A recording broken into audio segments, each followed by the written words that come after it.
શ્રીમદ ભગવદ ગીતા અધ્યાય 6 શ્લોક 1 શ્રી ભગવાન વાચ અનાશ્રિત કર્મ ફલમ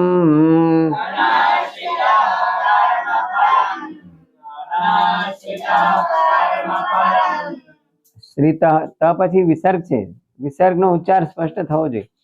અનાશ્રિત કર્મ ફલમ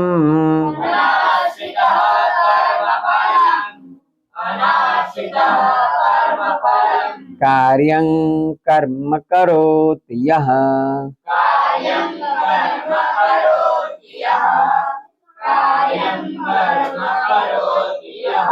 સસન્યાસી ચ યોગી ચ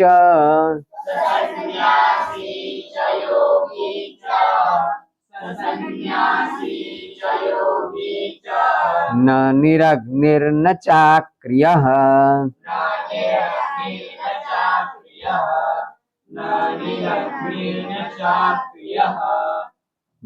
અનાશ્રિતઃ કર્મફલમ કાર્યમ કર્મ કરોતિ યઃ સ સંન્યાસી ચ યોગી ચ ન નિરગ્નિ ન ચ અક્રિયઃ.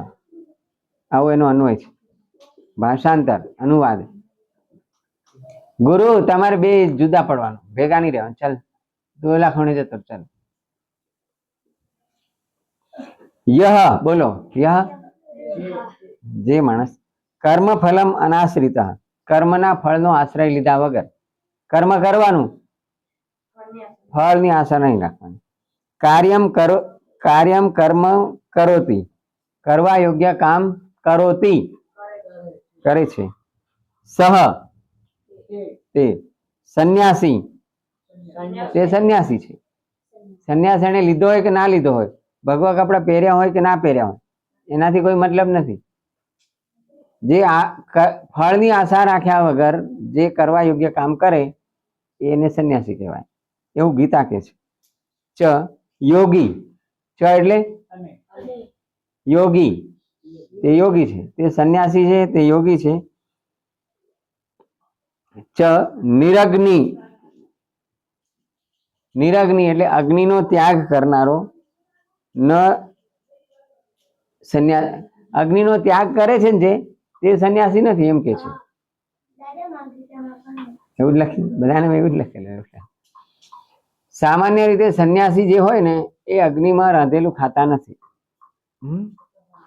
એ શું ખાય ખબર છે? કંદે ફલેર મુનિવરાહ ક્ષપયંતિ કાલમ.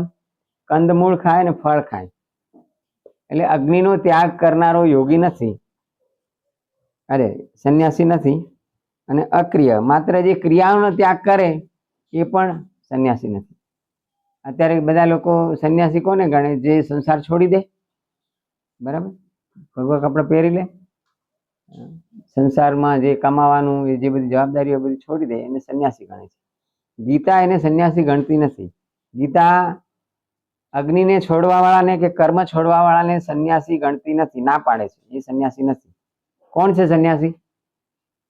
બોલો. ફળની આશા રાખ્યા વગર કર્મ કરે છે અને કરવા યોગ્ય કામ કરે છે, તેને સંન્યાસી કીધો છે. ઇતિ